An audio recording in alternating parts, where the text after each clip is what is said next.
Hello అండి, అందరికీ నమస్తే. Welcome back to SKYS. ఈరోజు వీడియోలో చాలా ఈజీగా టేస్టీగా చేసుకునే అటుకుల మిక్చర్ చేసి చూపించబోతున్నానండి. అది కూడా డీప్ ఫ్రై లేకుండా. ఇంకా ఆలస్యం చేయకుండా ఎలా చేయాలో చూసేద్దాం. ముందుగా అటుకుల్ని తీసుకోవాలి. పలచగా ఉన్న అటుకులు తీసుకుంటే వేయించుకోవడం త్వరగా అయిపోతుంది. తర్వాత స్టవ్ మీద కళాయిని పెట్టుకుని సరిపడా ఆయిల్ వేసుకోవాలి. ఆయిల్ వేడెక్కిన తర్వాత కొన్ని పల్లీలు వేసుకుని దోరగా వేయించుకోవాలి. ఫ్లేమ్ని మీడియంకి అడ్జస్ట్ చేసుకుని మధ్యలో కలుపుకుంటూ దోరగా వేయించుకోవాలి. అవి సగం వరకు వేగిపోయిన తర్వాత కొన్ని జీడిపప్పు పలుకులు కూడా వేసుకుని వేయించుకోవాలి.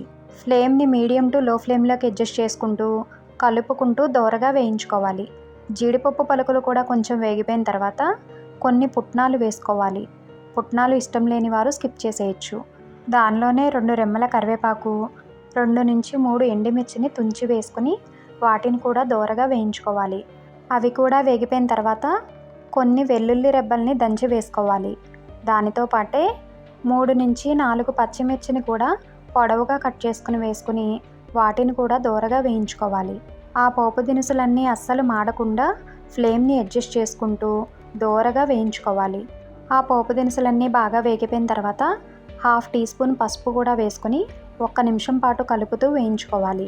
ఇష్టమున్నవారు ఇక్కడ పసుపుతో పాటు కొంచెం ఇంగువను కూడా వేసుకుని వేయించుకోవచ్చు. ఇలా వేగిపోయిన పోపంతట్లోకి పక్కన పెట్టుకున్న అటుకుల్ని వేసుకుని వేయించుకోవాలి. అటుకుల్ని డీప్ ఫ్రై చేయట్లేదు కాబట్టి వేగడానికి కొంచెం టైం పడుతుంది. పలుచుగా ఉన్న అటుకులు తీసుకున్నట్లయితే త్వరగా వేగిపోతాయి. అటుకులన్నిటినీ ఆ తాలింపులో వేసుకున్న తర్వాత ఫ్లేమ్ని అడ్జస్ట్ చేసుకుంటూ అటుకులన్నీ ఆ తాలింపులో బాగా కలిసిపోయేలాగా కలుపుకొని కంటిన్యూస్గా కలుపుకుంటూ అటుకులు క్రిస్పీగా అయ్యేంత వరకు వేయించుకోవాలి. అటుకుల్ని డీప్ ఫ్రై చేయకపోయినా సరే చాలా టేస్టీగా క్రిస్పీగా వస్తాయి. ఈ విధంగా ఒక్కసారి ట్రై చేసి చూడండి. ఇంకెప్పుడు అటుకుల మిక్చర్ చేసినా ఇలాగే చేసుకుంటారు. అటుకుల్లో ఐరన్ కంటెంట్ ఎక్కువగా ఉంటుంది కాబట్టి రక్తహీనతతో బాధపడే వాళ్ళకి చాలా ఉపయోగపడతాయి.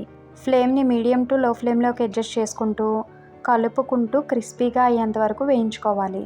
మధ్యలో చెక్ చేసుకుంటూ వేయించుకోవాలి. కొన్ని అటుకులను చేత్తో నలిపి చెక్ చేస్తే ఇక్కడ చూపిస్తున్నట్లుగా క్రిస్పీగా అయిపోతే సరిపోతుంది. ఇప్పుడు స్టవ్ ఆఫ్ చేసుకుని సరిపడా ఉప్పు, సరిపడా కారాన్ని పచ్చిమిర్చి, ఎండుమిర్చి కూడా వేసుకున్నాం కాబట్టి ఇక్కడ చూసుకుని వేసుకోవాలి.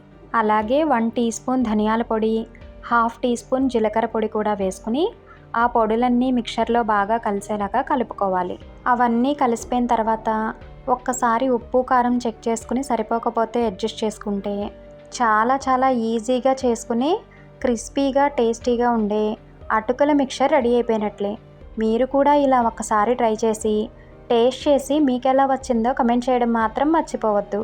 వీడియో నచ్చితే లైక్ చేసి మీ ఫ్యామిలీ అండ్ ఫ్రెండ్స్కి షేర్ చేయండి.